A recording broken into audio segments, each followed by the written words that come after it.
Hello students, in today's class we are going to learn 5th standard history EVS 2 lesson number 10 that is historic period. Okay, so ये हमारा last lecture है history का. सो इसमें हम देखेंगे what is culture. Culture क्या है? Ancient civilisation in river valleys. पुराने टाइम में, एकदम पुराने टाइम में, ठीक है, रिवर वैलीज़ के आसपास कौन कौन से सिविलाइजेशन हुए थे जिनका कि हमें प्रूफ मिला है. ओके, एंड नेक्स्ट देखेंगे इसमें हम ancient riverine civilisations Mesopotamia, Egypt, China and Harappa. तो कौन कौन से मिले थे सिविलाइजेशन? तो यही सारे हैं. कौन कौन? तो Mesopotamia, Egypt, China and Harappa जो कि हमारे इंडिया का पार्ट था. Okay, and next one is sports and entertainment हम देखेंगे. ओके, सो देखते हैं फटाफट इस चैप्टर को हम दो पार्ट में देखेंगे. एक पार्ट में हम आज देखेंगे, बाकी का जो रिमेनिंग पार्ट रहेगा वो नेक्स्ट वीडियो में. So let's start. We have seen in lesson 2 that written records are available in the form of inscription, manuscripts, books, etc. So chapter 2 में ही हमने देखा था कि पुराने टाइम में लोगों का बुक्स मिला है. ठीक है, मैन्युस्क्रिप्ट मतलब हाथ से लिखी हुई चीज़ें, इंस्क्रिप्शंस हाथ से लिखी हुई चीज़ें अलग अलग जगहों पे, कहीं पे पत्थरों पे मिली हुई है, तो कहीं दीवारों पे मिली है, केव्स में मिली है. तो इस तरीके से लिखी हुई कुछ चीज़ें मिली हुई है अलग अलग लैंग्वेजेस में. बुक्स मिली है हमें, ठीक है, पुराने टाइम का. तो ये सारी चीज़ें हमें मिली हैं. ओके, तो ये क्या है? रिटन रिकॉर्ड है. रिटन रिकॉर्ड्स हमने देखा था, कुछ रिटन रिकॉर्ड्स होते हैं, कुछ ओरल रिकॉर्ड्स होते हैं, कुछ पेंटिंग में होते हैं. तो इस तरीके से रिटन रिकॉर्ड में क्या क्या मिले हैं? तो इंस्क्रिप्शन मिले हैं जो कहीं केव्स में लिखा हुआ है, कहीं दीवारों पे लिखा हुआ है, तो कहीं स्टोन्स पे लिखा हुआ है. ठीक है, इस तरीके से. और जो क्लेज वगैरह जो पॉट्स थे उस पर लिखा हुआ है जो टूटे फूटे मिले हैं. मैन्युस्क्रिप्ट मतलब हाथ से लिखी हुई हस्तलिपि जो होती है वो मिली है. बुक्स मिली है पुराने टाइम के लोगों का, अवेलेबल है, अभी तक प्रूफ है. ठीक है कि पुराने टाइम में लोग लैंग्वेज यूज़ करने लगे थे अपने अपने तरीके से. फॉर द हिस्टोरिक पीरियड मतलब पुराने टाइम का. In all ancient civilisations the art of writing was developed. मतलब इन ऑल एंशियंट सिविलाइजेशन, जो पुराने सिविलाइजेशंस थे, जो भी थे पुराने सिविलाइजेशन जो जिनके बारे में भी हम देखेंगे, उन लोगों में राइटिंग की जो स्किल थी वो डेवलप हो चुकी थी. मतलब वो लोग लिखने लगे थे अपनी. अभी जैसे हम देखते हैं अलग अलग लैंग्वेज हम यूज़ करते हैं, तो वो लोग भी कुछ अलग अलग लैंग्वेजेस यूज़ करने लगे थे, उनमें वो स्किल आ गई थी. दे यूज फुली डेवलप्ड स्क्रिप्ट. वो पूरी तरीके से डेवलप स्क्रिप्ट लिखते थे. ठीक है, जैसे कि बहुत सारी लैंग्वेज में मिला है, जैसे कि अलग अलग लैंग्वेज में मिला है. जैसे अगर हम देखें तो संस्कृत में मिला है. ठीक है, अगर हम अपनी तरफ की बात करें तो अलग अलग लैंग्वेज में मिला है. In other words, with the rise of ancient civilizations, the new stone age came to an end and the historic period began.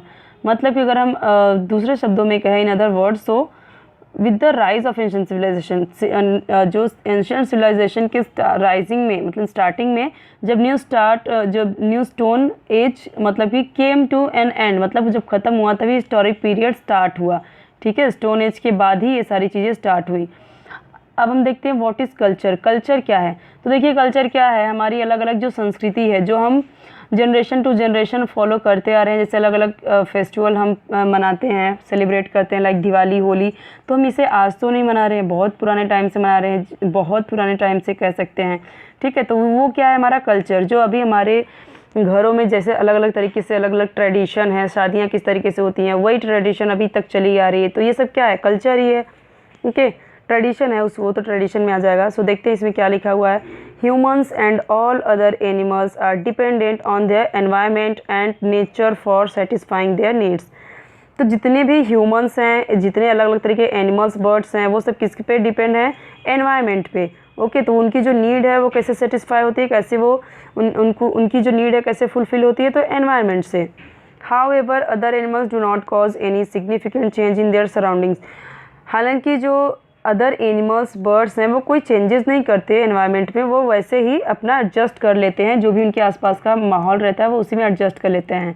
ठीक है, for example bears live in caves. जो भालू होते हैं वो कहाँ रहते हैं? केव्स में रहते हैं. And monkeys live on trees. तो कितने सारे हम जो देखते हैं जो अर्बोरियल एनिमल्स हैं, लाइक स्क्वेरल हुए, ऐप हुए एंड जो मंकीज़ हुए, ये सब कहाँ रहते हैं? ट्रीज़ पे रहते हैं. जैसे अब टाइगर हुआ, लायन हुआ या फिर बेयर्स हुए, कहाँ पे रहते हैं? केव्स में रहते हैं.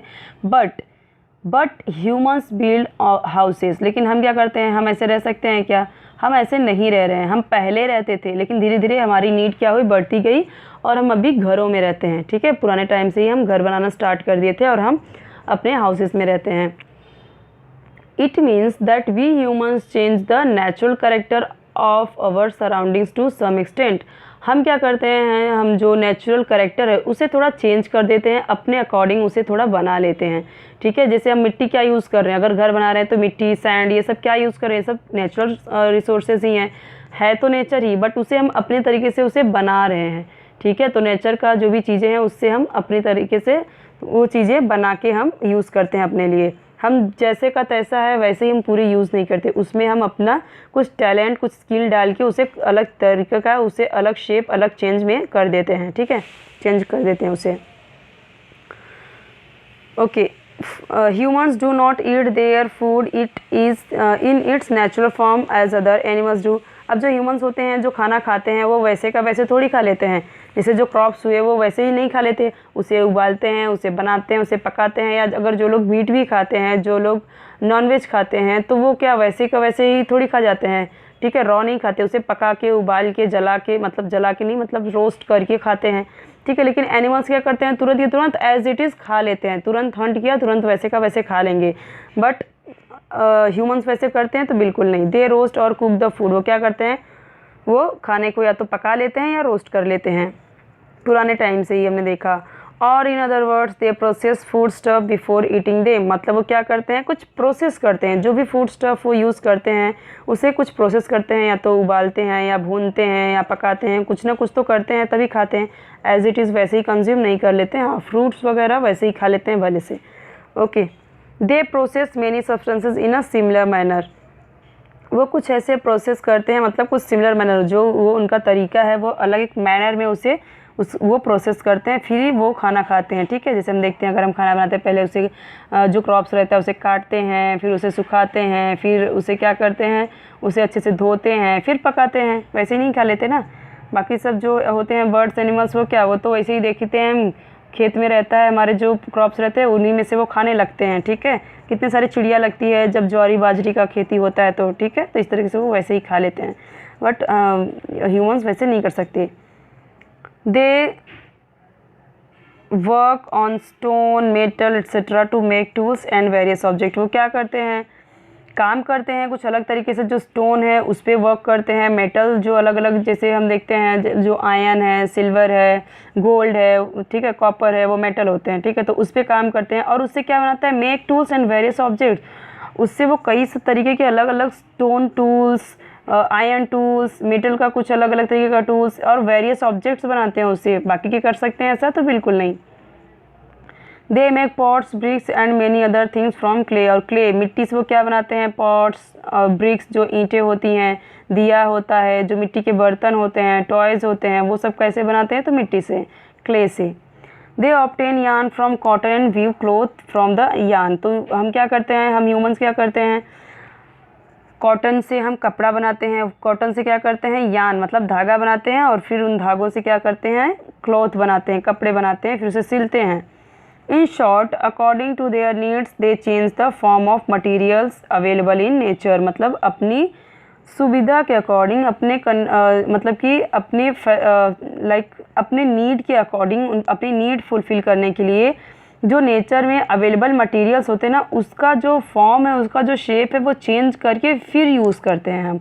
कॉटन क्या है, जो कॉटन इस तरीके से उगता है, ठीक है, इस तरीके से जो कॉटन का पेड़ उगता है, इस तरीके से कॉटन उगता है ना, वो ऐसे ही तो हम एज इट इज़ यूज़ नहीं करते, उसका हम धागा बनाते हैं। ठीक है, उसका प्रोसेस करके धागा बनाते हैं, फिर इन धागे को क्या करते हैं, क्लोथ बनाते हैं, क्लोथ बनाने के बाद क्या करते हैं, इसे सीलते हैं, स्टिच करते हैं, फिर पहनते हैं। Okay, they need skills to do this, और इसके लिए क्या चाहिए, हमें स्किल चाहिए। ठीक है, हमें कुछ स्किल चाहिए, टैलेंट चाहिए इसके लिए। And they need to think and plan before they shape an object, इसके लिए वो क्या करते हैं, पहले सोचते हैं उसके बारे में, प्लानिंग करते हैं, फिर उस ऑब्जेक्ट को कुछ कोई शेप देते हैं, ठीक है। अगर हमें बनाना है मिट्टी से बर्तन, अब मिट्टी से बर्तन कैसे बनाएंगे, तो पहले सोचेंगे कैसे बनाए, तो क्या करेंगे, उसमें थोड़ा सा पानी डालेंगे, मिक्स करेंगे उसे, फिर अच्छे से और कुछ चीज़ें अगर चाहिए रहेगी तो जो जैसे लाइक कुछ अगर स्ट्रॉ वगैरह डालना है तो वो भी डालेंगे, फिर उसे बनाएंगे, ठीक है। बना के करेंगे उसे क्या, फिर पकाएंगे उसे फायर में या फिर जो भट्टी होती है उसमें पकाएंगे, फिर जाके वो तैयार होगा। तो प्लानिंग करनी पड़ेगी, सोचना पड़ेगा उसके लिए, तो स्किल होनी ज़रूरी है, वो पॉट बनाने आना चाहिए, ठीक है, उसका शेप देना ज़रूरी है। सो ये सारी चीज़ों की हमें ज़रूरत होती है। तो इसके लिए क्या ज़रूरत है, हमें सोचना, प्लानिंग करना, उसके बाद हम उस किसी ऑब्जेक्ट का शेप दे सकते हैं। Then they have to put in efforts to actually shape it. फिर क्या करते हैं, पहले प्लानिंग किया, सोचा, उसके बाद क्या करते हैं, एफर्ट लगाते हैं, ट्राई करते हैं, बार बार कोशिश करते हैं उस शेप को देने के लिए, वैसा शेप बना सके, इसके लिए हम ट्राई करते रहते हैं। The tradition of thought, skills and efforts give rise to various arts. तो ट्रेडिशन ऑफ थॉट्स मतलब कि अलग अलग जो हमारे ट्रेडिशन है, ठीक है, जो हमारे अलग अलग ट्रेडिशन है, लाइक जो हमारी संस्कृति है, जो हमारी प्रथाएं हैं, तो उसके लिए क्या होता है, स्किल्स और एफर्ट लगाते हैं, तभी तो हम अलग अलग आर्ट सीख पाते हैं, ठीक है। Every generation handed over the knowledge of the artistic skill and tradition to the next generation. अब जैसे कि एक सपोज़ कि ये फैमिली है, इससे बहुत अच्छे कपड़े बनाने आते हैं, ठीक है, तो इसके जो बच्चे होंगे ये भी सीख जाएंगे, फिर इसके बच्चे जब ये लोग करने लगे तो इसके बच्चे सीख जाएंगे, फिर ये करेंगे, तो इसके क्या हो रहा है, जनरेशन टू जनरेशन ये जो स्किल है, ये आइडिया है, इनके पास क्या हो रही है, ट्रांसफ़र हो रही है। तो इसी तरीके से अगर कोई घर में बहुत अच्छे पॉट्स बनाते हैं तो ये इनके घर में जो बच्चे हैं वो भी सीखेंगे, फिर उनके बच्चे भी सीखेंगे, फिर उनके बच्चे भी सीखेंगे, इस तरीके से क्या होता है, इस तरीके से प्रोसेस चलता रहता है। तो ये नॉलेज क्या होती है, generation to generation hand over होती है, मतलब कि एक दूसरे के पास जाती है स्किल, ये टैलेंट, ये आर्टिस्टिक स्किल, ठीक है। तभी आप देखते होंगे कि एक घर में जो पर्सन जो काम करता है, आगे चल के उसका बच्चा भी वही काम करता है, आगे चल के उसका बच्चा भी उसी काम में रहता है, ठीक है। तो इस तरीके से आपने देखा होगा, मोस्ट ऑफ ऐसे ही होता है, ठीक है। With this exchange of thoughts and ideas language was enriched. और इसी exchange of thoughts and ideas की वजह से अपना जो मतलब आइडियाज़ एक दूसरे को देने से, दूसरे की आइडिया लेने से, लैंग्वेज की जो एक दूसरे का लैंग्वेज सीखने से, अपनी लैंग्वेज उससे सिखाने से, मतलब जब एक जगह पे बातचीत कर रहे हैं तो हम एक दूसरे की लैंग्वेज सीख जाते हैं। जैसे मुंबई में रहते रहते कितने सारे लोग मराठी सीख जाते हैं, गुजरात में गुजराती सीख जाते हैं, तो इस तरीके से। और जो लोग सपोज़ कि अलग अलग लैंग्वेज के और हैं तो उसकी लैंग्वेज सीख लेता है और दूसरा वाला उसकी लैंग्वेज सीख लेता है, उसकी आइडिया। तो ये सारी चीज़ें कैसे एक्सचेंज होती रहती है, ठीक है। और ये इनरिच का मतलब होता क्या है, तो मतलब कि ये इंक्रीज़ होती है, डेवलप होती है एक दूसरे में, ये सारे आइडियाज़, लैंग्वेज, थॉट्स दूसरे में ये सारी चीज़ें बढ़ती रहती हैं।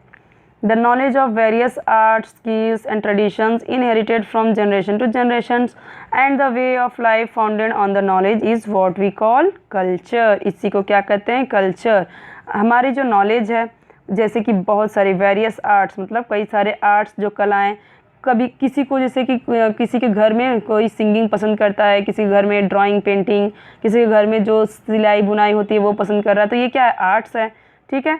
तो ये आर्ट्स है इस तरीके का, तो उसके घर में वो सारी चीज़ें लोग सीखने लगेंगे, उसके आसपास जो लोग हैं थोड़ा बहुत वो भी अफेक्टेड होंगे, उनको भी वो सारी चीज़ें आएंगी, सीखेंगे। स्किल, ट्रेडिशन, ये क्या होती है, इनहेरिट होती है, मतलब सीखते हैं एक दूसरे से, एक जनरेशन से दूसरे जनरेशन, मतलब एक जनरेशन से दूसरे जनरेशन में ये हैंड ओवर होती है, ठीक है।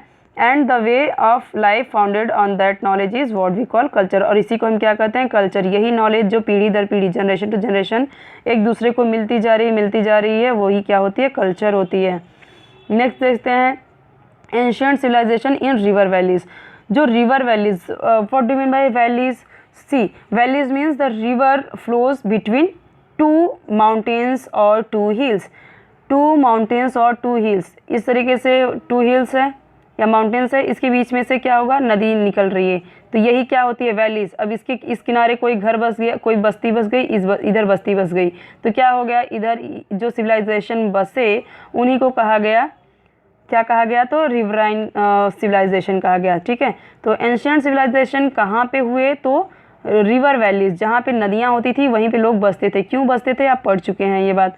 जहाँ पे पानी रहेगा वहीं पे लोग एग्रीकल्चर कर सकते हैं, वहीं पे वो लोग अपने पॉट्स बना सकते हैं, नहाने के लिए, खाना बनाने के लिए उन्हें पानी की ज़रूरत है तो वहीं पे रह सकते हैं। इसीलिए जहाँ पे पानी देखते थे वहीं पे लोग बसते थे, धीरे धीरे वो पॉपुलेशन बढ़ती जाती थी, विलेज से सिटीज़ में वो कन्वर्ट होती थी। पढ़ते हैं इसमें क्या लिखा है। Cultures which flourished in the new stone age were based on an agricultural way of life. So जिस तरीके से कल्चर्स फ्लरिश होते गए, मतलब डेवलप होते गए न्यू स्टोन एज में, किस पे बेस थे, तो एग्रीकल्चर वे ऑफ लाइफ, मतलब एग्रीकल्चर कृषि, जो खेती करते थे उसी पे ये बेस थे। ठीक है, धीरे धीरे खेती करने लगे, वो नदी के किनारे रहते थे, फिर यहाँ पे वो खेती करने लगे। Fertile soil and constant water supply are essential for growing good crops. हमें पता है हमें अच्छी क्रॉप के लिए क्या चाहिए, फर्टाइल सॉइल मतलब उपजाऊ, एकदम फर्टाइल उपजाऊ ज़मीन चाहिए, कांस्टेंट वाटर चाहिए वाटरिंग के लिए, ठीक है, इरिगेशन के लिए, सिंचाई के लिए पानी चाहिए, वाटर सप्लाई चाहिए, and essential for growing good crops, मतलब अच्छी क्रॉप्स हो, हमारी जो क्रॉप्स हो अच्छे से ग्रोथ उसकी अच्छी हो, तो उसके लिए क्या चाहिए, हमें फर्टाइल सॉइल चाहिए, कांस्टेंट वाटर सप्लाई चाहिए। तो वो हमें कहाँ मिल सकती है, तो रिवर के आसपास ही मिल सकती है। ठीक है, so naturally people in the new stone as establish their village settlements on the banks of various reverse.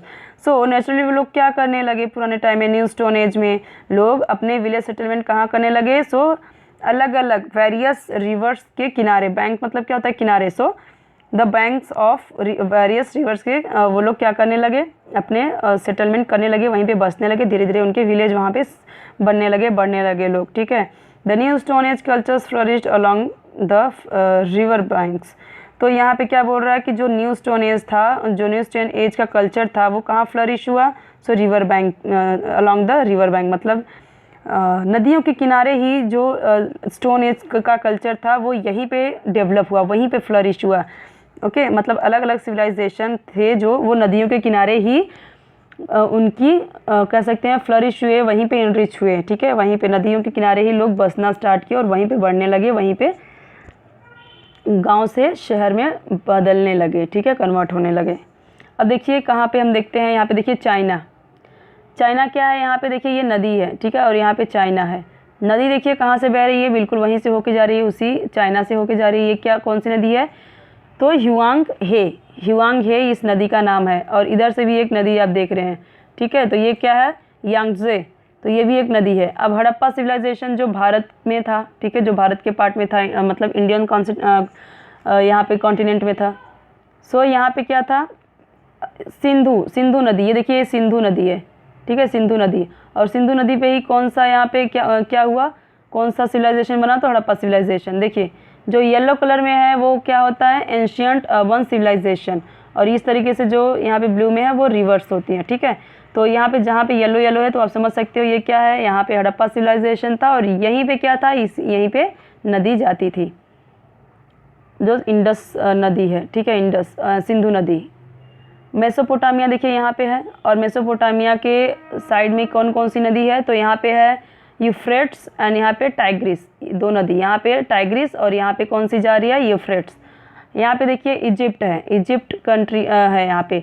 Okay, तो यहाँ पे देखिए कौन सा यहाँ पे है, यहाँ पे है नील नदी। ओके, नाइल नदी को ही बोलते हैं नील नदी। और यहाँ पे आप देख सकते हैं क्या, कौन सा कंट्री है, तो इजिप्ट। ओके, और यहाँ पे देखिए क्या है, Mesopotamia.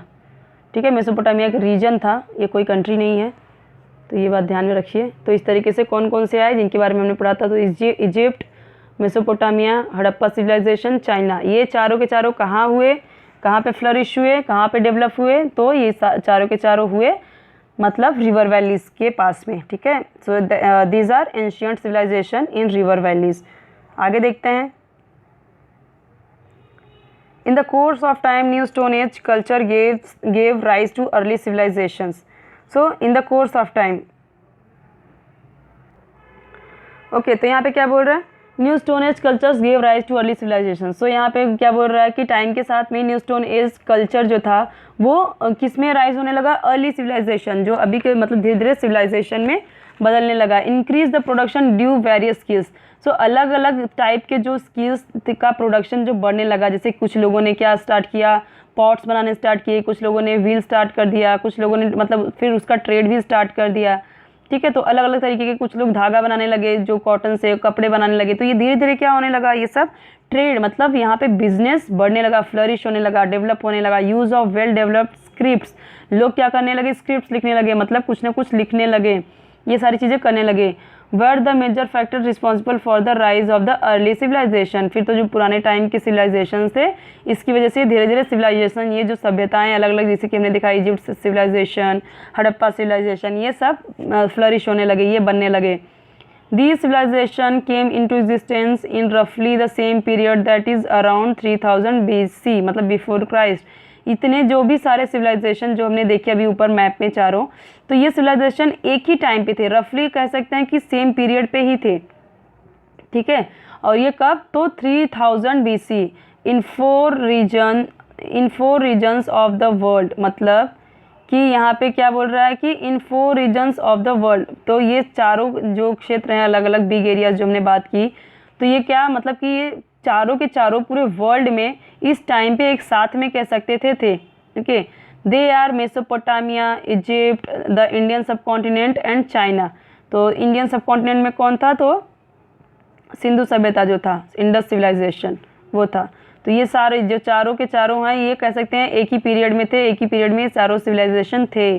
The civilization in these 4 regions developed in river valleys, ये चारों के चारों जो रीजन हैं, जो सिविलाइजेशन है, तो ये जहाँ पे हैं वहाँ पे रिवर वैलीज हैं, ठीक है, वहाँ पे नदियाँ हैं। Hence they are known as riverine civilization, इसीलिए इन्हें क्या बोला गया, रिवराइन सिविलाइजेशन। चारों रीजन्स एक ही टाइम पे थे, एग्जिस्ट करते थे, और चारों के चारों कहाँ थे, तो नदियों के पास में थे, ठीक है, नदियों के पास में थे। नदियाँ जहाँ पे बहती थी वहीं पे इनकी यहाँ पे उनका रीजन, मतलब यहीं पे उनकी सिविलाइजेशन थी, यहीं पे उनके जो गांव बस्ती कह सकते हैं वो सारी चीज़ें वहीं पे थी। तो इससे हम समझ सकते हैं कि यही सारे क्या थे, ये चारों क्या कहलाए, रिवराइन सिविलाइजेशन। और उस टाइम पे और अभी भी हम देखते हैं कि लोग जहाँ पे पानी रहता है वहीं पे रहना पसंद करते हैं। अभी भी हम देखेंगे अगर, तो जब हम पता करते हैं कि इस फ्लैट में या फिर उस जगह पे अच्छे से पानी आता है कि नहीं, पीने के लिए पानी है कि नहीं, तभी हम वहाँ पे रहते हैं। जहाँ पे पानी की प्रॉब्लम रहती है वहाँ पे रहना पसंद नहीं करते, okay. Next one is ancient riverine civilization like Mesopotamia, Egypt, China, Harappa. अभी हम चारों के बारे में पढ़ेंगे। तो Mesopotamia is the name of a region and not of any particular country. So Mesopotamia क्या है, अच्छा, सो रिवराइन मीन्स, मतलब मैंने आपको क्या बताया, riverine means the civilization that settle near of the river valleys, we call that riverine civilization. जो मैंने आपको बताया वही है। तो अच्छे से समझना कि रिवराइन मतलब क्या होता है। रिवराइन मतलब वो सिविलाइजेशन जहाँ सेटल हुई रिवर वैली के आसपास में, इसलिए हम उन्हें क्या कहे, हमने रिवराइन सिविलाइजेशन। मेसोपोटामिया के बारे में देखते हैं। तो मेसोपोटामिया क्या था, सिर्फ एक रीजन था। रीजन मीन्स बिग एरिया था, बड़ा क्षेत्र था, वहाँ पे बहुत सारे लोग रहते थे, लेकिन ये कोई पर्टिकुलर कंट्री नहीं है, ठीक है, ये कोई कंट्री नहीं है। It means the land between 2 reverse, इसका मतलब सिर्फ ये है। रीजन का मतलब क्या है, यहाँ पे 2 रिवर के बीच में जो ज़मीन है उसे ही क्या कहा गया, रीजन। तो रीजन क्या है, एक मतलब रीजन जस्ट एक जगह है, ये कोई कंट्री नहीं है। रीजन एक क्षेत्र है और उसे ही क्या कहा गया, मेसोपोटामिया, जो कि नील नदी के किनारे पे थी। It means the land between 2 reverse, okay. Ancient Mesopotamia was the land between the 2 reverse Tigris and Euphrates, जो मैंने आपको बताया कि ये 2 नदी के बीच में था। So Mesopotamia was the land between the 2 rivers, that is Tigris and Euphrates, तो इन दोनों नदियों के बीच में था। These 2 rivers mainly flow through Turkey, Syria and Iraq. और ये नदियाँ जो थी, ये जो 2 रिवर्स थी, जो टाइग्रिस एंड यूफ्रेट्स थी, ये कहाँ से कहाँ तक बहती थी, सो टर्की से लेके सीरिया और इराक, आज की जो अलग अलग कंट्रीज़ हैं ये तीनों, तो यहाँ से होके बहती थी। Ancient Mesopotamia had great cities like Uruk, okay, मतलब ये कौन कौन सी अलग अलग सी, यहाँ पे मेसोपोटामिया में बहुत बड़ी बड़ी सिटीज़ थी, जो कि थी उरुक, निपुर, ये सारे अलग अलग सिटीज़ थे जो कि बहुत ही डेवलप थे उस टाइम, बड़े बड़े सिटीज़ थे। These cities were home to very prosperous cultures.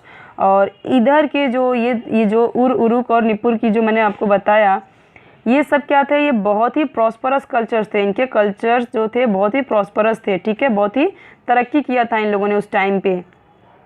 अब देखते हैं इजिप्ट के बारे में। The river Nile flows through the eastern part of the Sahara desert in the north of Africa. तो यहाँ पे जो नील नदी है वो कहाँ पे फ्लो हो रही थी, तो ईस्टर्न पार्ट ऑफ द जो सहारा रेगिस्तान, जो सहारा डिजर्ट है, तो वहाँ के ईस्टर्न पार्ट से होके ये कहाँ पे बहती थी, नॉर्थ अफ्रीका तक, ठीक है, in the north Africa.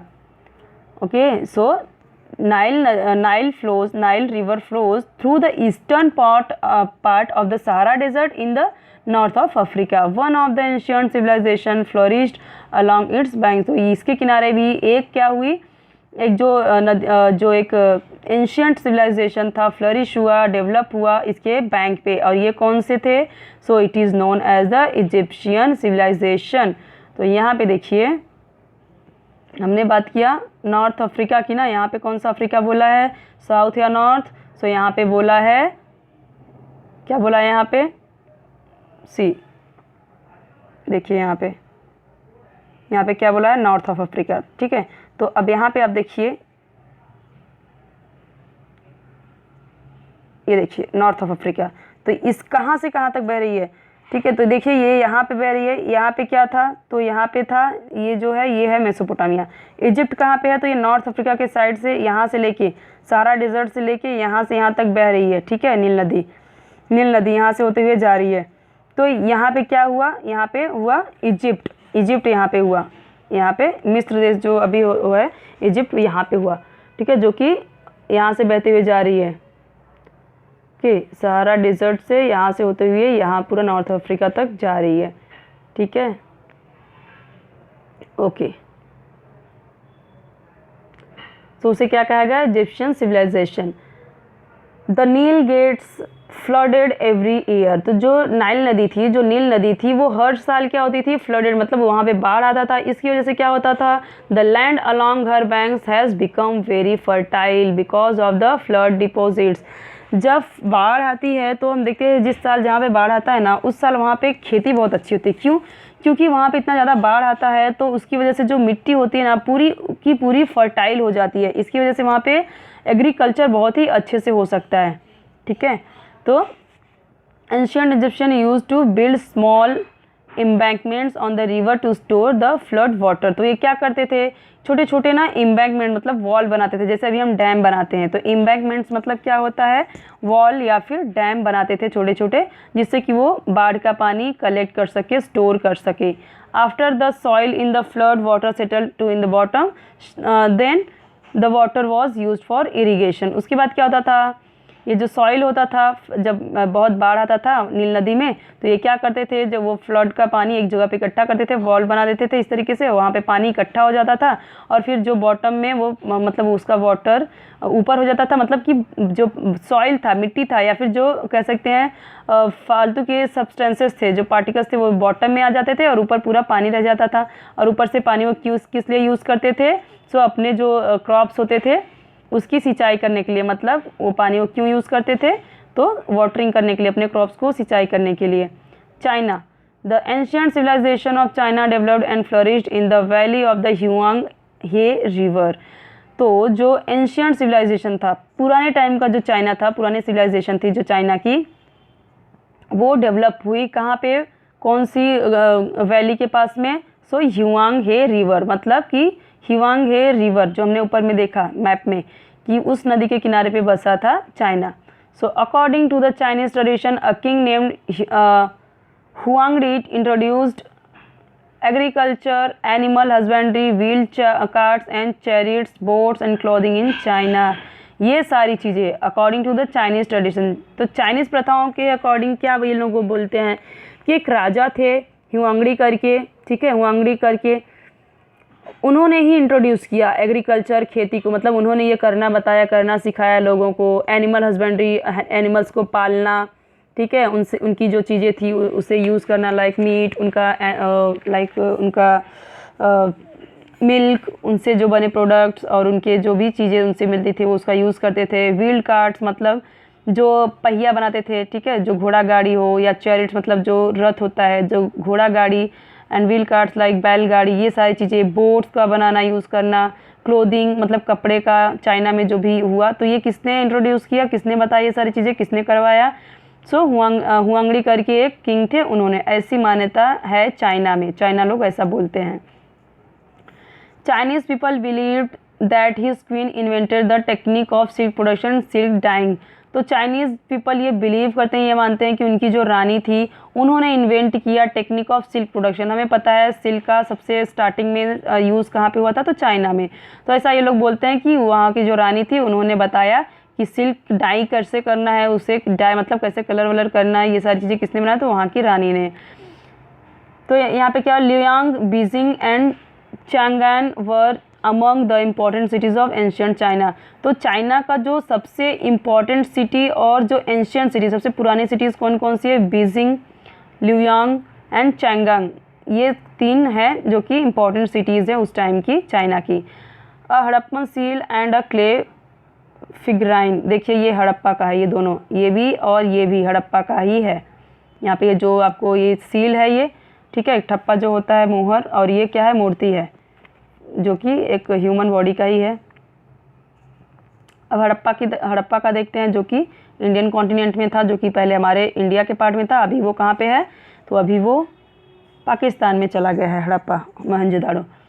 Harappa, the earliest civilization on the Indian subcontinent is known as the Harappan civilization. So पुराना टाइम जो इंडियन सब कॉन्टिनेंट पे था उसे कौन से नाम, सिविलाइजेशन के नाम से जाना गया, तो हड़प्पन सिविलाइजेशन।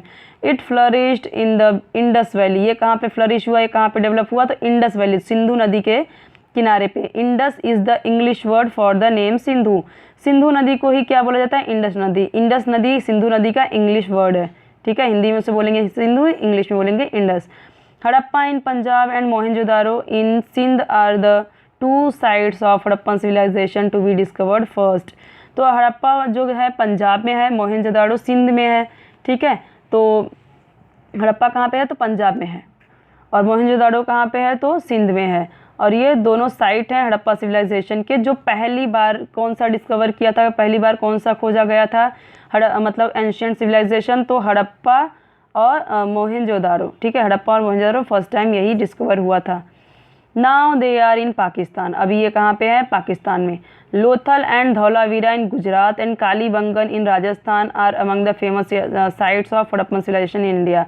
और देखिए ये जो लोथल, धौलावीरा है, ये सब कहाँ पे हैं, गुजरात में। लेकिन ये किसके पार्ट हैं, तो ये हड़प्पा सिविलाइजेशन के ही पार्ट हैं। उस टाइम पे ये सारे के सारे एक थे, ठीक है, मतलब वहाँ से लेके पूरा, कहाँ से थे, मतलब यहाँ से ऊपर से लेके जो गुजरात तक, राजस्थान तक ये गए थे। और राजस्थान में क्या है, तो राजस्थान में है कालीबंगन, धौलावीरा इन गुजरात, ठीक है, लोथल एंड धौलावीरा गुजरात में है, कालीबंगन राजस्थान में। और ये सब किसके साइट्स हैं, हड़प्पन सिविलाइजेशन के ही पार्ट हैं। Cities of this civilization are well known for their systematic town planning. तो ये सिटी क्यों जानी जाती है, अपने सिस्टमेटिक टाउन प्लानिंग के लिए। मतलब इनका शहर इतना अच्छा सिस्टमेटिक था कि जैसे आज हम जो चीज़ें यूज़ कर रहे हैं उस टाइम पे इन लोगों ने वो सारी चीज़ें यूज़ की थी। The houses were built in blocks created by parallel roads and that crossed each other at right angles.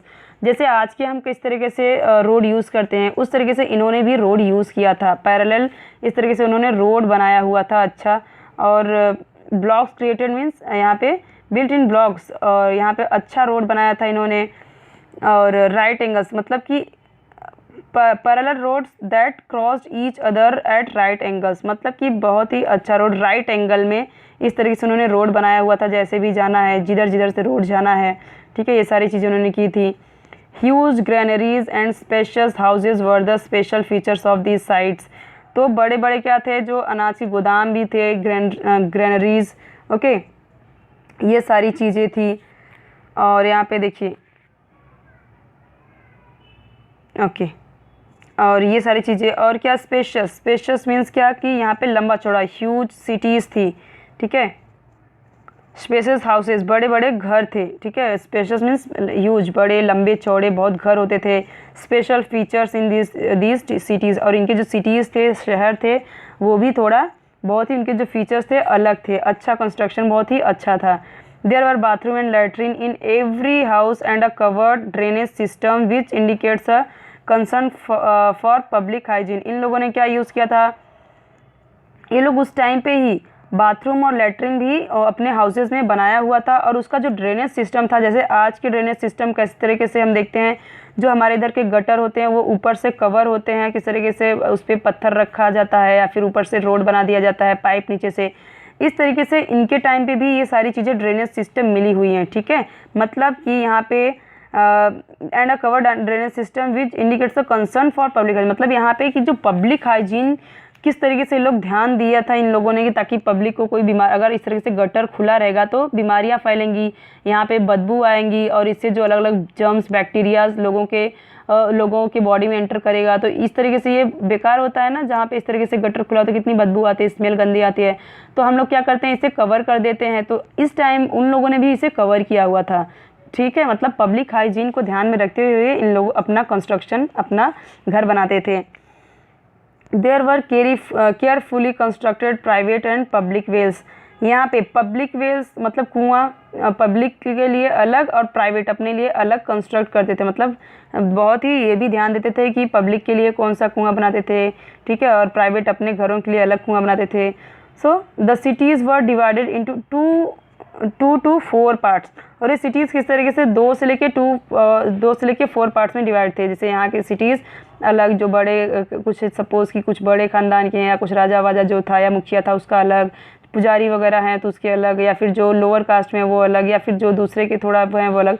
इस तरीके से 2 पार्टीशन, मतलब कि इस तरीके से देखेंगे तो काफ़ी अच्छा रहेगा। इस तरह थोड़ा खराब, मतलब कुछ हो सकता है उनका, मतलब एक सिटी कैसा उनका था, डिवाइड होता था 2 पार्ट या 4 पार्ट्स में, each with a separate fortification, और वहाँ पे किलाबंदी होती थी। ठीक है, आपने मोहनजोदारो एक मूवी आई अगर उसमें देखा होगा, तो इस तरीके से यहाँ से जो छोटे लोग होते थे उनका अलग होता था, इस तरीके से फोर्टिफिकेशन मतलब किलेबंदी होती थी। बड़ा सा एक वॉल बना देते थे, इस साइड के लोग अलग रहते थे, इस साइड के लोग अलग रहते थे, इस तरीके से। ओके, तो कुछ लोग हो सकते थे स्पेशल होते थे तो उनका अलग रहने का होता था और इनका अलग रहने का होता था। ठीक है, इस तरीके से। सो यहाँ पे हमने देखिए 4 जो सिविलाइजेशन थे उनके बारे में, आगे का अभी और भी है तो काफ़ी ये चैप्टर लेंदी लग रहा है, तो हम ये बाकी का हम देखेंगे नेक्स्ट वीडियो में। ओके, कोई भी डाउट हो तो कमेंट सेक्शन में ज़रूर पूछ लेना।